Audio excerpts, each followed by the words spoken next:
사랑하오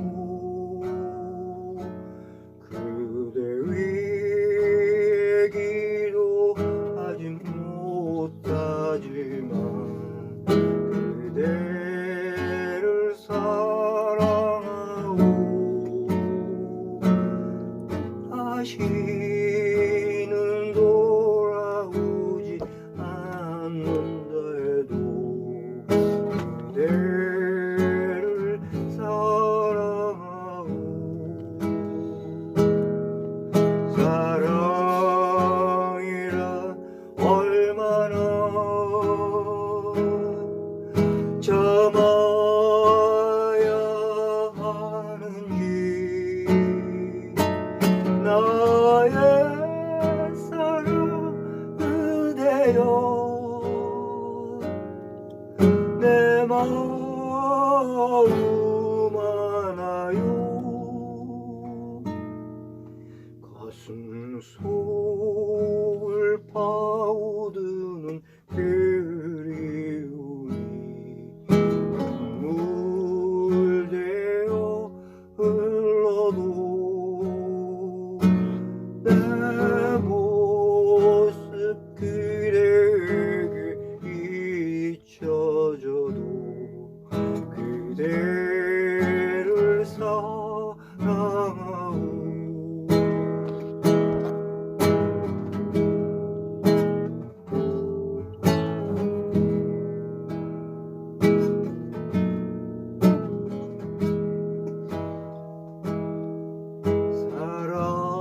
사랑이란 얼마나 참아야 하는지 나의 사랑 그대여 내 마음 하나요 가슴 속을 파고드는 그리움이 눈물 되어 흘러도 내 모습 그대에게 잊혀져도 그대를 사랑하오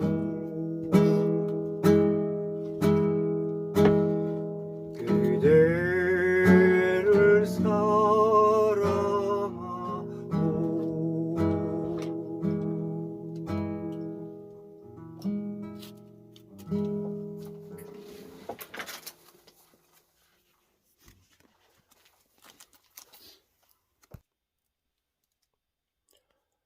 오늘은 이 두 책입니다.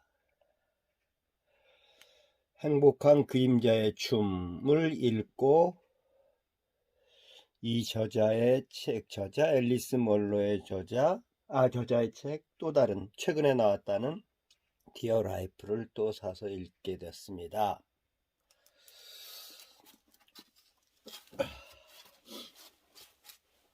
행복한 그림자의 춤은 1960년대 저자 앨리스 멀로가 30대 중반쯤에 처음으로 낸 단편집입니다. 지금으로부터 한 60년 전에 나온 거죠. 그리고 같은 앨리스 멀로의 디어 라이프는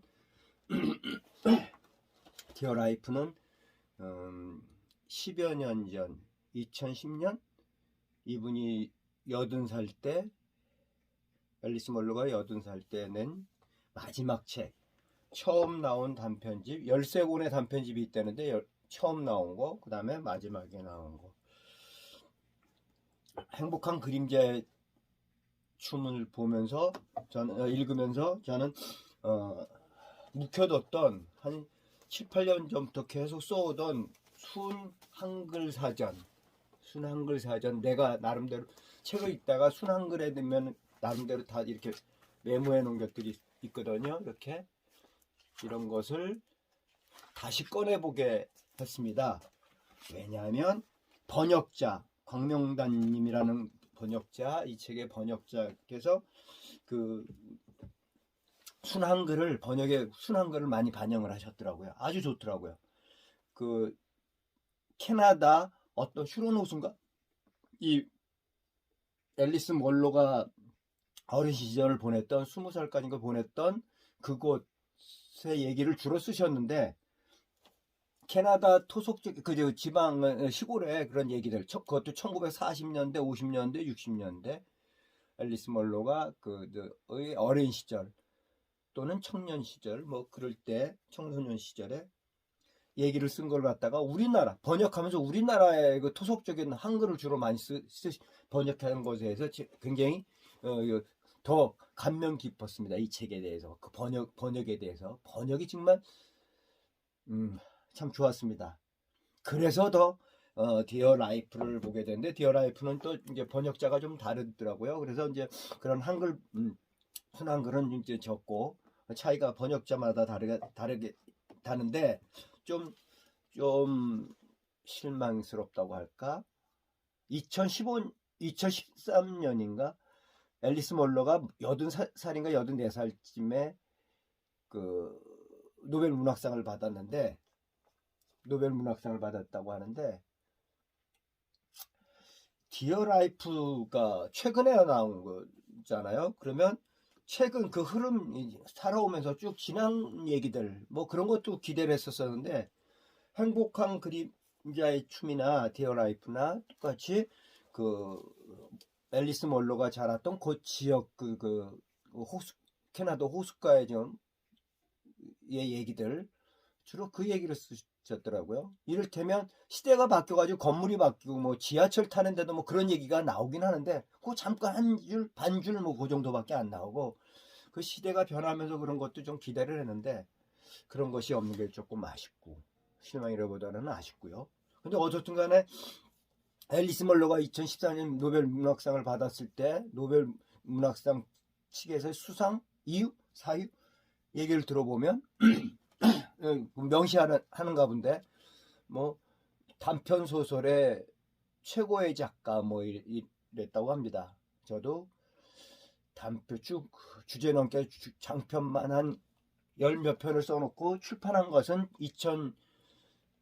2001년인가에 나왔던 바늘구멍 사진기, 그 다음에 재작년에 연거푸 나온 세 권의 소설 해서 네 편의 소설이 나온 적이 있지만 별로 익히지 않았지만 다 장편이죠.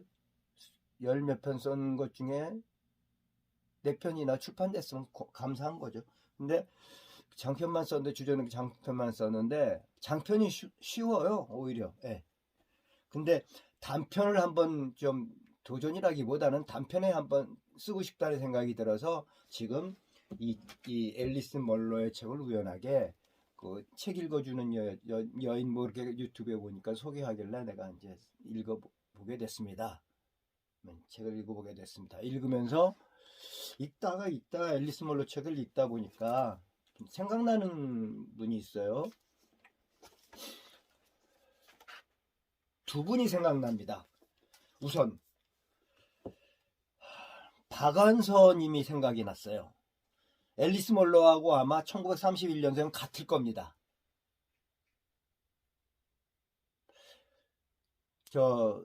박완서 작가님 단편도 많이 쓰시고 장편도 많이 쓰시고 뒤늦게 40살에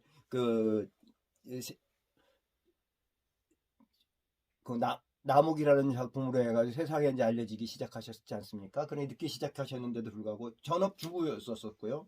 그런 분이었었는데 그분의 글이랑 비교돼요. 왜 그러냐면 앨리스 몰로가 그 시대의 상을 갖다가 주로 자기 동네 자기 살았던 동네 얘기를 썼다고 하고 박원서님도 그렇죠. 개성에서 사시다가 남한으로 내려와서 서울 생활하면서 남옥도 그런 얘기죠. 전쟁 지난 다음에 미군 부대에선가 일하면서 화가를 만나는 거 별한 거 생각이 안 나네요. 유명한 화가랑 그런 얘기잖아요. 쭉 보면은 그런 주변의 얘기들을 쓴 것에 대해서 이제 박완서 선생님이 생각이 났고 같은 해에 태어나셨던 그런 거 보면 제 생각인데요. 박원선님이 훨씬 글이 좋더라고요. 나는 훨씬 한국에 태어나서 그 노벨문학상을 받지를 못하셨나? 표현력도 그렇고 그다음에 그런 어떤 글의 그 어떤 그 뭐 그 소재 주제 뭐 말할 것도 없고 그다음에 세상에 대한 비판 의식 같은 그런 것도 이분의 글은 상당수가 앨리스 몰로에 대해서 평한 걸 보면 굉장히 덤덤하다고 하죠. 그것이 또 장점이라고 한다고 하는데 거기다 박원선님 같은 거 위트와 기지 뭐 그런 거 같은 것도 있고 유머 그러면서 비판하는 거 있잖아요. 그런 거여서 좀 한국에서 태어나가지고 이렇게 그런가 됐나 그런 생각이 들었고요. 그 다음에 안타깝고요. 그런 면에서 그 다음에 지지난주엔가 소개했었던 인디언 문학이라고 했던 건 루드 어드릭스라는 분, 북미 인디언과 독일인의 혼혈이신 루드 어드릭스, 그분이 지금 살고 계신 곳에 제가 이제 곧 저보다 3살 위신데 그러면 70이시죠 지금. 그분이 시골에서 미국 시골에 작은 독립서점을 꾸린다고 그래서 제가 꼭 한번 가볼 거라고 여러분들과 약속했죠. 내년까지는 약속이 계획이 돼 있으니까 올해하고 내년까지는 계획이 돼 있으니까 내후년에는 꼭 횡단 열차를 타고 다니면서 그러다가 꼭 찾아뵙겠다고 내가 루드 어드릭스 글이 또 생각이 났습니다. 북미 인디언 그다음에 또 혼혈 그다음에 무슨 인디언과 그 백인과의 그런 관계 같은 것들 같은 거 그런 것 같은 걸로 봐도 그 어떤 깊이나 아니면 표현도 그렇고 훨씬 루드 어드릭스가 앨리스 몰로 연로하신 분한테 이렇게 말씀드리긴 뭐하지만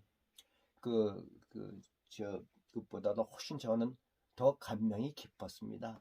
뭐 상이 그렇게 뭐 중요한 건 아니고 그러니까 저는 오히려 문학상 받은 것에 대해서 더 자신감이 생겨요. 제가 글을 쓸 때.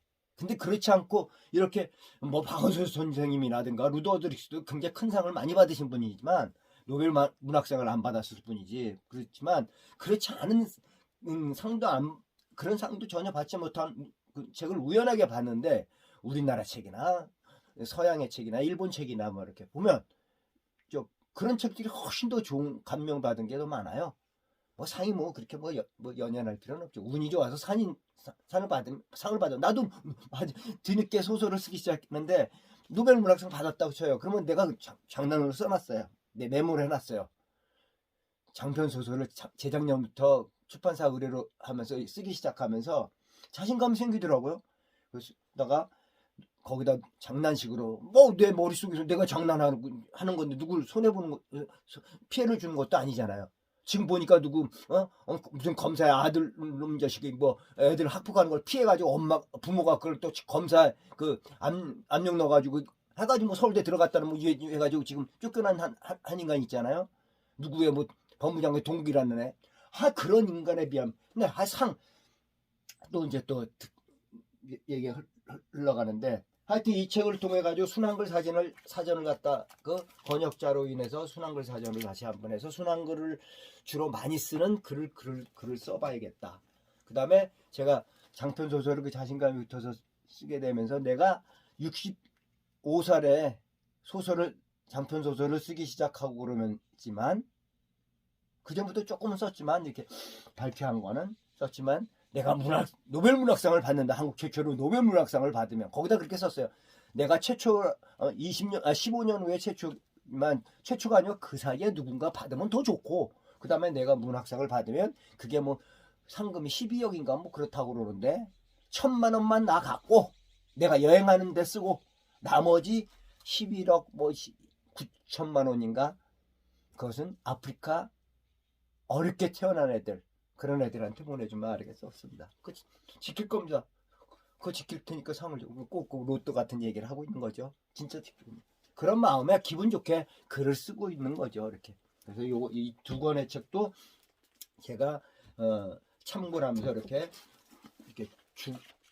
줄을 막 거고 막 좋은 문장은 줄을 그고 하면서 제가 배워서 또 올해부터 단편을 좀 써보려고 생각하고 있습니다. 이제 올해부터 하나 시간에 써서 18편을 써보려고 합니다. 18편 한 권에 치게 되려고 하면 18편 중에 단편 한 원고지 70몇 짜리도 있겠지만 3, 40몇 짜리도 있을 수도 있고 뭐 이렇게 해서 한번 제 나름대로 계획을 세우고 있습니다. 제 자랑이 아니라 여러분들도 한번 이 나이에도 이러고 있는데요. 머리 깨끗하잖아요. 이런 사람들도 하고 있는데 여러분들도 같이 여기 독자 몇 명 안 되지만 같이 이렇게 해보자고요. 책을 통해서 제가 이 노래에 대해서 얘기 안 해요. 사랑하는 그대에게 라는 걸 앞에 집어넣고 있지 않습니까? 사랑하는 그대에게 그 노래를 부르면서 나는 그대에게가 누굴까? 어느 여인? 아니면 33년 33살 된 아들? 33년이 됐지만 같이 산 적이 거의 없고 떨어져서 있었거든요. 떨어져서만 살았었거든요. 어떻든 간에 떨어져서만 살았거든요. 그대가 그러나 아들하고도 그대는 나는 사랑하는 그대는 노래 부르면서 떠오르는 것은 책이었습니다. 이런 책이었습니다. 책을 통해서 얻는 또 다른 삶. 루드 어드릭스 그 책을 보고서 내 감동받고 또 시골에 독립서점을 지금 70대신 분이 꾸려나가고 계신다고 하니까 거길 또 찾아가 보겠다는 걸 꼭 실현할 것입니다. 내 건강이 되는 한. 건강이 지금까지만 유지하면 됩니다. 책이라는 것이 그렇게 이끌어주는 거지 않습니까? 사랑하는 그대에게 그것이었습니다. 제가 아들하고 약속한 아들한테 잘한 거 그런 건 모르겠는데 자랑할 만한 거는 하나는 있습니다. 아들한테 책을 선물 많이 해줬는데 내가 제일 큰 바람은 부모님한테 바람은 책을 나한테 선물해 줄 수 있는 어머니나 아버지가 계셨다면 그런 것이 굉장히 컸습니다. 그런 분위기는 아니었던 거죠. 내가 자랐을 때. 근데 내 자식에게는 책을 선물을 많이 해야지. 근데 제가 자랑하고 싶다는 얘기는 자랑할 만도 할 것 같습니다. 제가 꼭 이 책이 필요한 것 같다. 하면 꼭 내가 읽어봅니다. 읽어보고 나서 그거 정말 좋구나. 그 다음에 또 내가 좋은 게 아니라 아들한테도 도움이 되겠구나 해서 책을 선물해도 책을 많이 선물하는데 선물하는 것 중에 다 읽어보고 선물합니다. 올해는 책 4권을 읽어보자고 그래서 각각 4권씩 사가지고 각자 읽어보자고 그랬어요. 이번에는 내가 4권을 선정할 때도 이유가 다 갖고 그러면서 먼저 읽어보고 그 다음에 4권을 올 초에 선물을 했었습니다. 그런 건 잘한 것 같은 생각이 듭니다. 자식이 그러나 부담스러워한 것 같아서 아마 책 선물도 올해로 끝이 아닐까 하는 생각이 들어요. 33살이나 됐고 사랑하는 그대에게는 그대는 책이었습니다. 그 말씀을 드리려고 그러다가 또 뵙겠습니다. 일주일에 하나씩 또 다음 주엔 또 무슨 책을 할까 그런 기대감 같은 걸 제 자신을 갖게 되니까 여러분과 같이 하게 되니까 굉장히 일주일이 재밌어요. 고맙습니다. 또 뵙겠습니다.